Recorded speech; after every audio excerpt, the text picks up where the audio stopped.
Finance से जुड़ी latest information पाने के लिए फिनोवेशंस अपडेट्स को सब्सक्राइब करें और नोटिफिकेशन पाने के लिए बेल आइकन पर क्लिक करें। नमस्कार, आपका स्वागत है।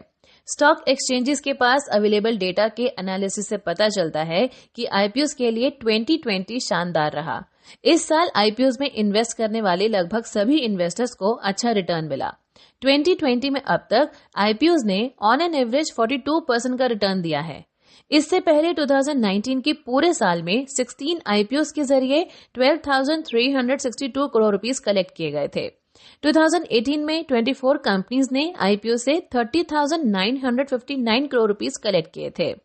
इस साल यानी 2020 में अब तक कंपनीज ने 16 आईपीओ से लगभग 28,000 करोड़ रुपीस कलेक्ट किए हैं।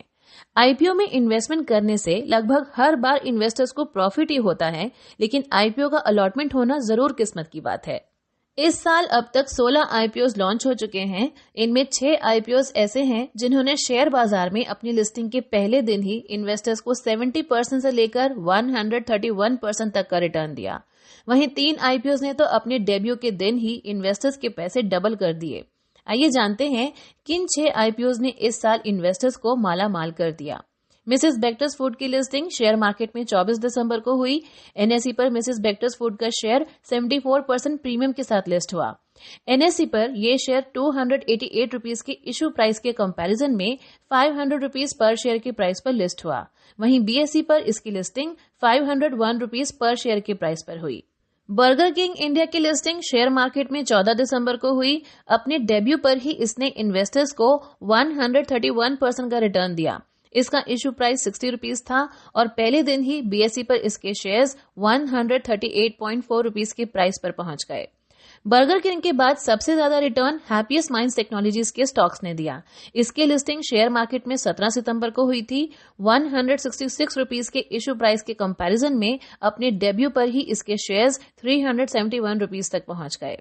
रूट मोबाइल के शेयर्स ने 21 सितंबर को अपनी लिस्टिंग के दिन इन्वेस्टर्स को 86% का रिटर्न दिया। इसके शेयर का इशू प्राइस 350 रुपीस था और डेब्यू पर ही इसका प्राइस 651.1 रुपी पर शेयर तक पहुंच गया।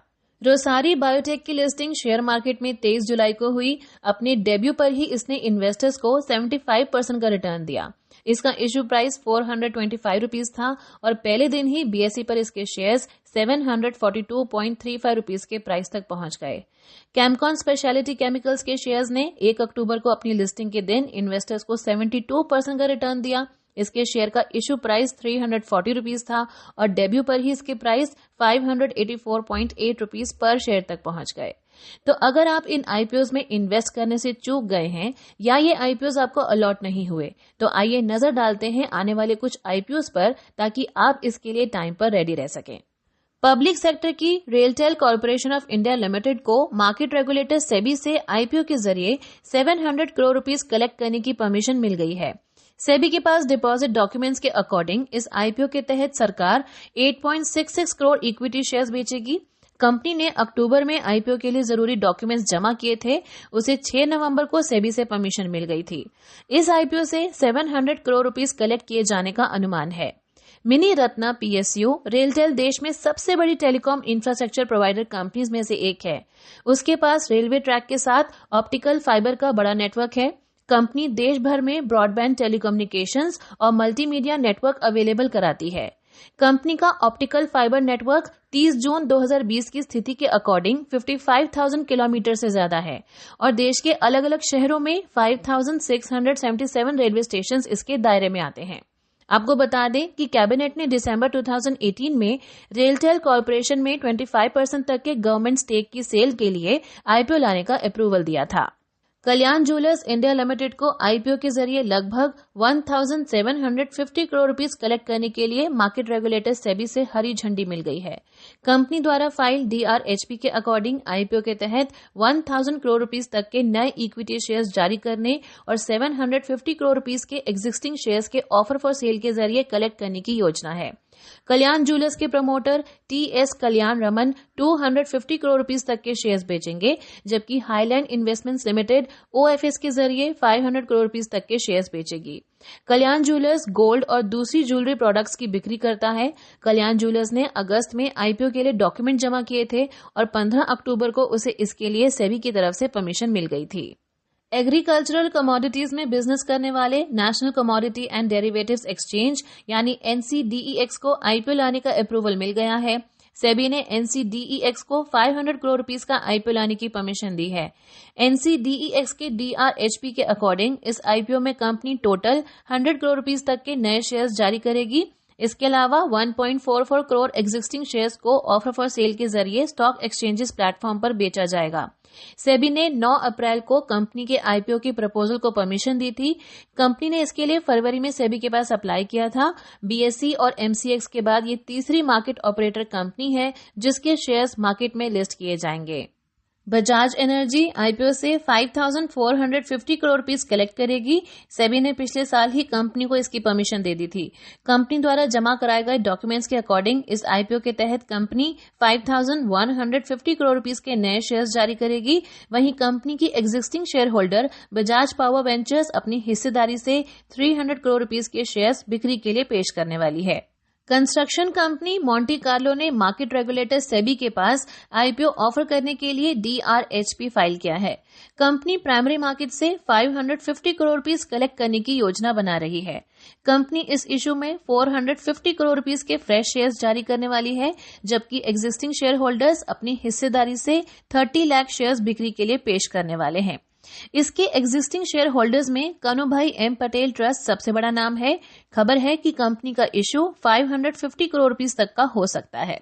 कंपनी के अकॉर्डिंग इस इशू से होने वाली इनकम का इस्तेमाल कंपनी के कुछ प्रोजेक्ट्स में इन्वेस्टमेंट के लिए किया जाएगा।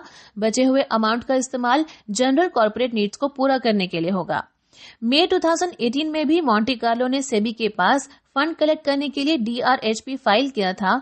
उसी साल अगस्त में मार्केट रेगुलेटर ने उसे प्राइमरी मार्केट से फंड कलेक्ट करने की परमिशन भी दे दी थी। हालांकि उस समय कंपनी ने आईपीओ जारी ही नहीं किया। देश की सबसे बड़ी insurance company life insurance corporation of India में हिस्सेदारी बेचने से पहले फाइनेंस मिनिस्ट्री ने इसके इंश्योरेंस इवैल्यूएशन के लिए एक्चुएरियल फर्म से एप्लीकेशन मंगाई है। इसके लिए कंपनीज 8 दिसंबर तक अपनी एप्लीकेशंस जमा कर सकती थीं। सरकार की योजना LIC में माइनॉरिटी शेयर बेचकर इसे शेयर मार्केट में लिस्ट कराने की है। इसके लिए डिलॉयट और SBI कैप्स को आईपीओ से पहले की ट्रांजैक्शंस के लिए एडवाइजर अपॉइंट किया गया है। आपको बता दें कि सरकार ने इस फाइनेंशियल ईयर में अपनी हिस्सेदारी बेचकर 2.1 लाख करोड़ रुपीस कलेक्ट करने का टारगेट रखा है। इसमें से 1.2 lakh crore rupees central enterprises में डिसइन्वेस्टमेंट से कलेक्ट किए जाएंगे, जबकि 90,000 करोड़ रुपीस फाइनेंशियल इंस्टीट्यूशंस में हिस्सेदारी बेचकर आएंगे। तो अगर आप भी इन आईपीओज में इन्वेस्ट करना चाहते हैं तो आपको एक डीमैट अकाउंट की जरूरत होगी। इन आईपीओज या अपने पसंदीदा शेयर्स में इन्वेस्ट करने के लिए आप एंजल ब्रोकिंग पर भी डीमैट अकाउंट ओपन कर सकते हैं, जिसमें सिर्फ 5 मिनट का टाइम लगता है। एंजल ब्रोकिंग ऐप के थ्रू आईपीओ के लिए अप्लाई करना बहुत ही इजी है। एंजल ब्रोकिंग इंडिया के बेस्ट स्टॉक ब्रोकर्स में से एक है, जिसे स्टॉक ब्रोकिंग में 30 सालों का एक्सपीरियंस है और एंजल ब्रोकिंग शेयर मार्केट में लिस्टेड कंपनी है। फिलहाल एंजल ब्रोकिंग 1 साल के लिए आपको फ्री डीमैट अकाउंट प्रोवाइड कर रहा है।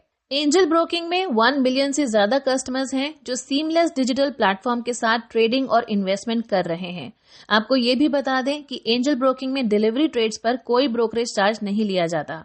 इसके अलावा इंट्राडे ट्रेडिंग पर आपसे हर ऑर्डर पर सिर्फ 20 रुपीज चार्ज लिया जाता है। फिलहाल एंजल ब्रोकिंग में ऑफर भी चल रहा है, जिसमें आप फर्स्ट 30 डेज बिना किसी ब्रोकरेज चार्ज के इन्वेस्टमेंट शुरू कर सकते हैं। तो अगर आप एंजल ब्रोकिंग में अपना डीमैट अकाउंट ओपन करना चाहते हैं तो डिस्क्रिप्शन में दिए हुए लिंक से आप अपना डीमैट अकाउंट ओपन कर सकते हैं और डिस्काउंट प्राइस में ट्रेडिंग शुरू कर सकते हैं। ये वीडियो आपको कैसी लगी हमें कमेंट्स करके बताएं और वीडियो पसंद आई तो लाइक जरूर करें। हमसे जुड़े रहने के लिए थैंक यू।